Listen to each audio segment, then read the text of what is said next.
refutá-la. E aí você cita até o exemplo do Thomas Edison com a corrente alternada e o Nikola Tesla. Então isso prejudicaria os trabalhos do Thomas Edison e por isso ele fala contra a corrente alternada. Eu gostaria até que você contasse essa história para as pessoas entenderem o que é esse conflito de interesses na pesquisa. Então por que podem aparecer grupos organizados dentro da saúde defendendo o que contraria o consenso científico sobre o isolamento?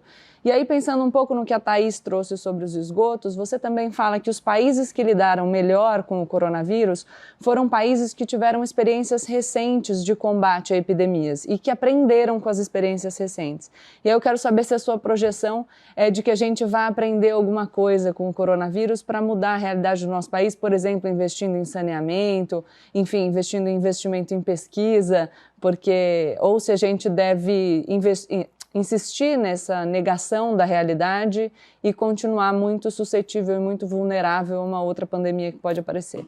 Perfeito, as duas coisas conversam bastante até. Uma delas é essa noção, né? A ciência ela é uma excelente ferramenta, ela é a grande ferramenta de progresso do mundo, é o que nos traz tudo que a gente tem ao redor, enquanto ela é conveniente, enquanto ela dá respostas que a gente quer ouvir.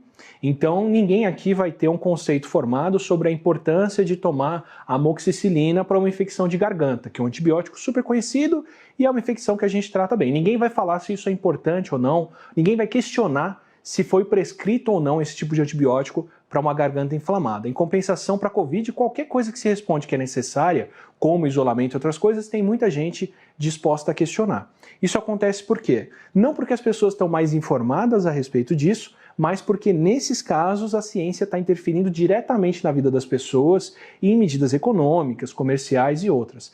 Várias vezes na história da humanidade isso aconteceu, esse tipo de conflito aconteceu e a gente começa a ver movimentos organizados que negam a ciência justamente porque ela interfere nisso. Então lá atrás, no século XIX, quando a gente começou a descobrir o que causava uma doença, tinham duas teorias concorrentes. Tinham pessoas que falavam que eram os ares podres de algum lugar, porque frequentemente onde o ar estava ruim, onde tinha poluição, as pessoas ficavam doentes, e tinha quem defendesse a teoria do contágio, que era algum ser vivo ou alguma coisa que, através do contato entre as pessoas, transmitiria a doença. Isso era muito claro em situações como a varíola, por exemplo, que onde alguém entra em contato com alguém, a doença passa muito fácil.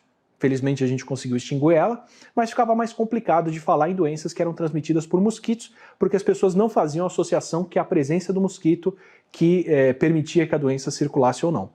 Quando essas teorias começaram a ser provadas ou desprovadas, quando o pessoal do contágio começou a demonstrar que era o contágio entre as pessoas que passavam uma doença, começaram a surgir movimentos de médicos, de pesquisadores, contratados pelo comércio, pela indústria, para falar que o contágio não transmitia doença. Porque se o contágio transmitisse a doença, as pessoas teriam que adotar quarentena e isso prejudicava o comércio, prejudicava as empresas, prejudicava a circulação das pessoas. Isso no século XIX, quando descobrimos como quarentenas funcionavam. Desde lá, as pessoas já questionam se elas realmente funcionam com esse tipo de conflito de interesse por trás. Teve outros movimentos do tipo, o Thomas Edison foi um, ele propunha a corrente direta para transmitir energia e o concorrente dele, que era o Nikola Tesla, estava propondo a corrente alternada, que economiza energia e é o que a gente usa até hoje, porque realmente é muito melhor. Mas o Thomas Edison não queria perder o comércio dele, para não ser ele advogando pelo próprio produto que ele promovia, ele contratou um engenheiro elétrico, eu não lembro o nome dele agora, que escrevia colunas de jornal, que me emitia opinião, que aparecia em lugares dando entrevista, falando que não, veja bem, a corrente alternada tem outros perigos, tem muita coisa que a gente não sabe, como um cidadão desinteressado comercialmente, tentando promover o bem para as pessoas. Então essa estratégia é muito antiga já. Esse tipo de movimento de negação a gente viu depois com a indústria do tabaco, tentando contratar médicos para falar que as pessoas não contraíam câncer de pulmão por causa do cigarro. Tem o cigarro que os médicos fumavam para mostrar que não tinha esse problema. Tem a indústria que questiona o aquecimento global. Então tem companhias que, embora usem modelos que preveem o aquecimento para regular a colocação das plataformas delas, onde elas vão perfurar para extrair petróleo em público, questionam se tem essa relação mesmo entre emissão de gás carbônico e aquecimento global, embora dependam disso para poder fazer a exploração do modelo de negócios delas. E agora a gente está vendo o mesmo tipo de coisa por aqui. Tem muita gente começando a organizar esse movimento que parece um movimento legítimo, parece um movimento espontâneo, mas quando você vai ver, por exemplo, no Twitter eu recebo algumas pessoas sendo super razoáveis, falando: Átila, eu não vejo tanta relação assim entre isolamento e as pessoas ficarem melhores. Tem países onde isso não está acontecendo bem. Parece uma dúvida super razoável, mas quando você vai ver o perfil, foi criado ontem, tem outros 15 perfis repetindo a mesma frase do mesmo jeito lá na frente, tem outros perfis falsos interagindo com isso, então a gente começa a ver essa indústria do questionamento mesmo. O quanto que ela vai ter de efeito e o quão eficiente ela vai ser em fazer isso, a gente está por saber. O problema é quando líderes dão ouvidos a isso e ajudam a promover esse tipo de medida, e é isso que vai ditar se o Brasil vai passar por um aprendizado melhor ou pior desse daqui para frente. Em pandemias passadas, com o HIV, o Brasil foi um dos países líderes no mundo.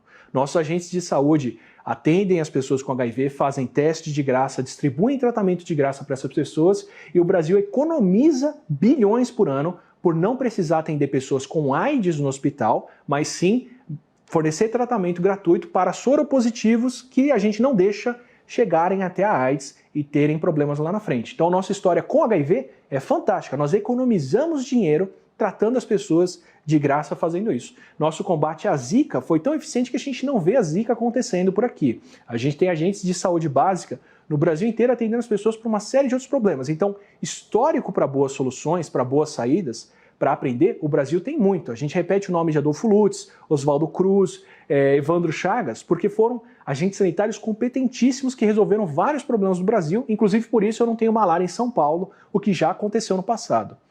Se a gente vai fazer um caminho ou outro, ainda está por se ver, mas temos precedente para fazer as duas coisas, para seguir por um excelente caminho de saúde, como já fizemos com outros problemas, e temos vozes bem vocais aqui no Brasil, negando essa realidade e tratando essas vidas como descartáveis, tentando levar a gente pelo lado de vamos negligenciar, não se fala nisso, e a situação segue como está.